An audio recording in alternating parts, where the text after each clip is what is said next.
नमस्कार आप सभी को। आप देख रहे हैं भूमि भारत। मैं हूं आपका होस्ट प्रवीण। अभी मैं पहुंच गया हूं भारत की कृष्ण की नगरी, राधा की नगरी वृंदावन में। आज मैं आपको पूरा वृंदावन घुमाने वाला हूं। वृंदावन के जितने भी दर्शनीय स्थल हैं वो मैं आपको दिखाऊंगा।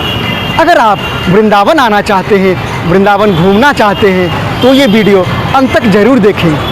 और अगर घर से ही वृंदावन को देखना चाहते हैं, कृष्ण की नगरी को देखना चाहते हैं तो भी ये वीडियो अंत तक ज़रूर देखें। तो चलिए आज मैं आपको पूरा वृंदावन दिखाने वाला हूँ, तो घूमिए मेरा वृंदावन।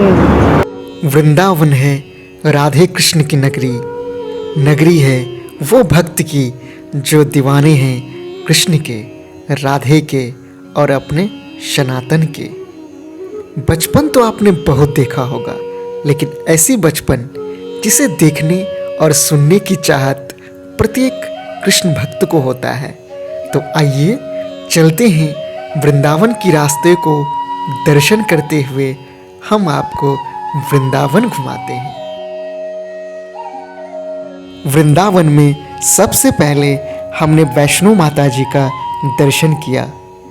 ये मंदिर मुख्य वृंदावन से थोड़ा हटके है और ये मंदिर आप जब जाएंगे तो एक समय के लिए लगेगा हम जम्मू के वैष्णो माता आए हैं।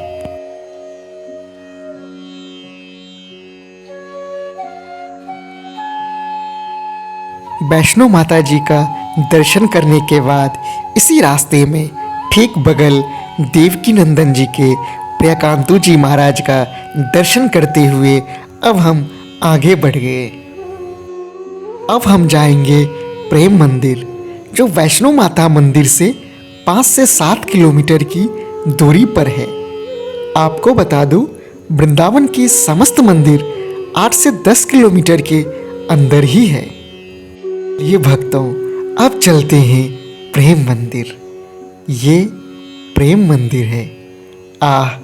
इस मंदिर की क्या तारीफ करूं। जब आप यहाँ आएंगे तो आपका मन मोह लेगा ये मंदिर। यहाँ की सुंदरता को देखकर आप भी बोल उठेंगे, वाह! देखिए कितनी सुंदर है ना ये मंदिर, कितनी सुंदर है भगवान की प्रतिमा और यहाँ की प्रकृति। भगवान कृष्ण पूरे बाल सखाओं के साथ आनंद कर रहे हैं। चारों तरफ प्रकृति उनका स्वागत कर रहा है। राधे कृष्ण पुष्प की बगीचों में बंसी बजा रहे हैं। आहा मेरे मोहन प्यारे।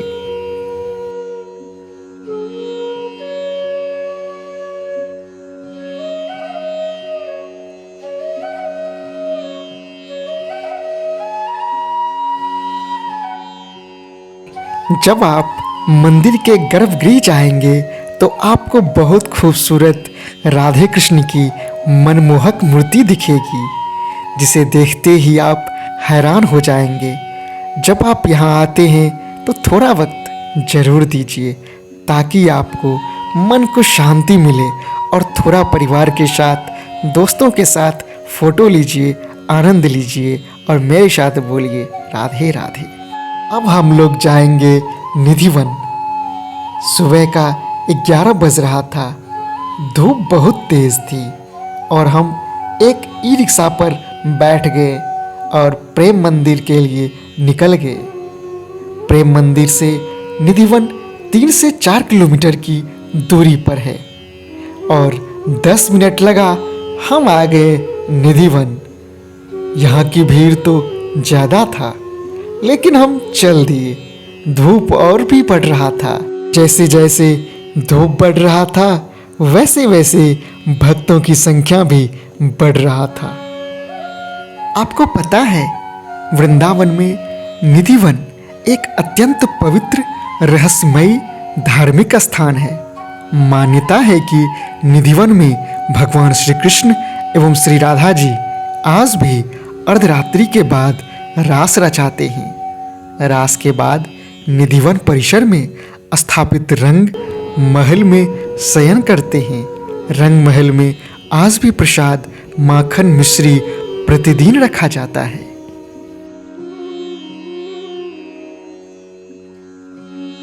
जय श्री कृष्णा, जय जय श्री आपको पता है, आज भी भगवान श्री कृष्ण के लिए निधिवन में शयन के लिए पलंग लगाया जाता है और सुबह बिस्तरों को देखने से ऐसा प्रतीत होता है कि यह निश्चित ही कोई रात्रि में विश्राम करने आया था तथा प्रसाद भी ग्रहण किया है।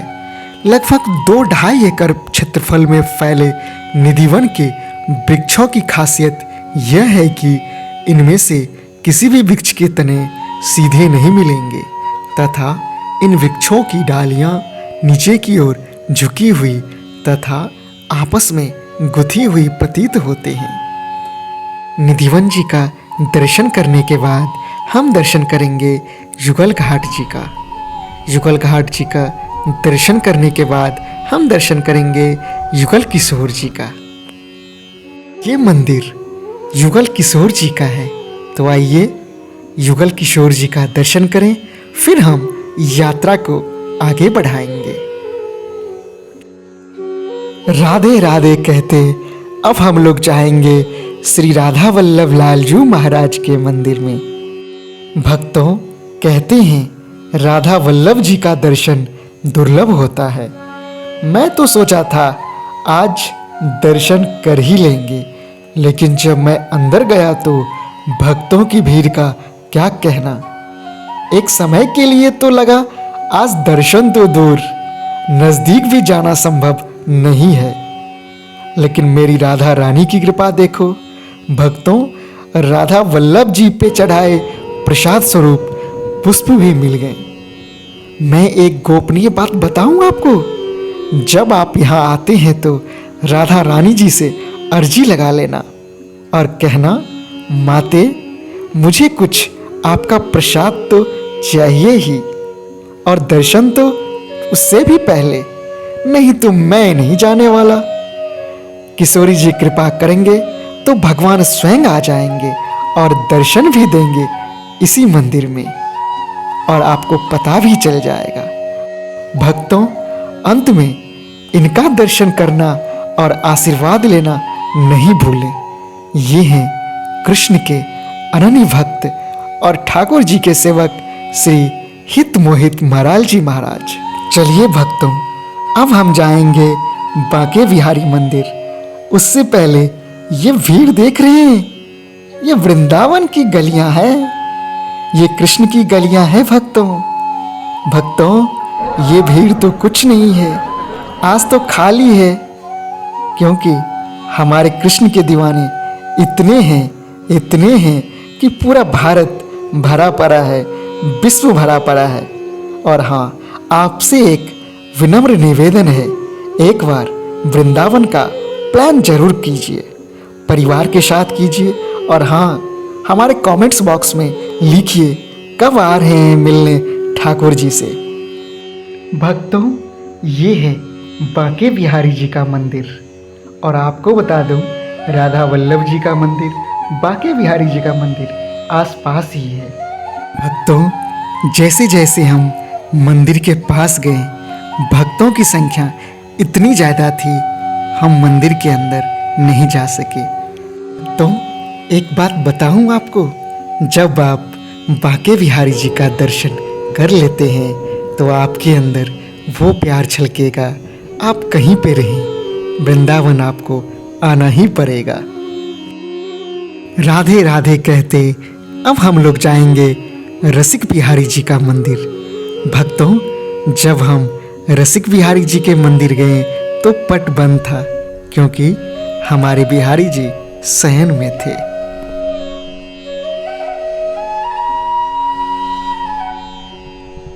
भक्तों, बिहारी जी का दर्शन करने के बाद हम निकल गए गोपेश्वर महादेव के लिए। अब हम लोग दर्शन करेंगे गोपेश्वर महादेव जी का। भक्तों, ये मंदिर गोपेश्वर महादेव जी का है। भक्तों, आपको पता है ये वही महादेव हैं। मान्यताओं के अनुसार भगवान कृष्ण ने शरद पूर्णिमा के दिन गोपिकाओं के साथ महारास करने का निश्चय किया। जब उन्होंने अपनी बंसी बजाई तो उनकी काम बीज नामक बंसी की धुन सुनकर सभी गोपिकाएं भागी भागी मधुवन में आ गई।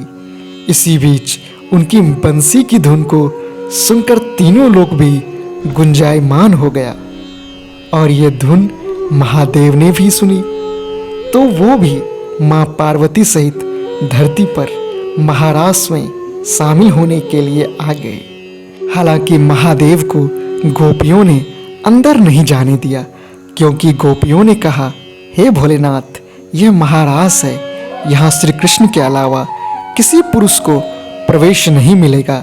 इसके बाद महादेव ने महारास में शामिल होने के लिए गोपी का वेश धारण किया। भक्तों, आपको पता है आज भी यहाँ भोलेनाथ को नथनी पहनाया जाता है।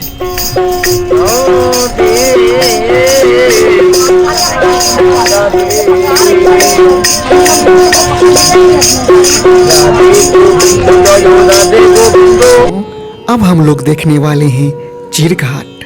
ये वही चीरघाट है जहाँ गोपियाँ यमुना में निर्वस्त्र होकर स्नान किया करती थी, जिससे वरुण देवता यानी जल का देवता उनका अपमान होता था। ऐसे में गोपियों को सबक सिखाने के लिए भगवान कृष्ण ने चीरहरण की लीला किया था। यह स्थान है, वही वृक्ष है जहाँ पर भगवान कृष्ण ने गोपियों के कपड़े चुराए थे। वही कदम का वृक्ष है जो 5000 वर्ष पुराना है। कदम के इस वृक्ष पर भगवान श्री कृष्ण के कदम का निशान मौजूद है, इसलिए यह वृक्ष अजर अमर है। इस यात्रा के अंत में अब हम लोग आ गए दर्शन करने कालीदह मंदिर। ये स्थान वही है जहाँ पर आज से ठीक 5000 वर्ष पहले कालिया नाग का भगवान श्री कृष्ण ने मान मर्दन किया था। कहा जाता है कि यह वही घाट है जहाँ पर भगवान श्री कृष्ण कदम वृक्ष पर चढ़कर इसी नदी में कूदे और कालिया नाग के ऊपर चढ़कर नृत्य किए थे।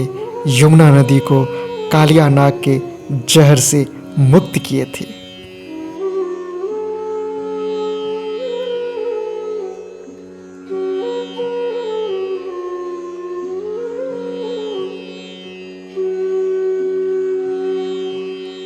ये कदम का वृक्ष नहीं, साक्षात भगवान हैं, साक्षात भगवान श्री कृष्ण हैं। इसलिए आपको भगवान श्री कृष्ण से जो भी कुछ कहना है कदम के वृक्ष से आराम से कहिए, भगवान श्री कृष्ण सब सुनते हैं। इसी याद के साथ इस वीडियो को अब यहीं समाप्त करते हैं। अगर वीडियो अच्छा लगे तो लाइक करें, शेयर करें, सब्सक्राइब। चलिए वृंदावन से इस वीडियो को अब यहीं समाप्त करते हैं। मिलते हैं किसी अन्य वीडियो में, तब तक के लिए राधे राधे।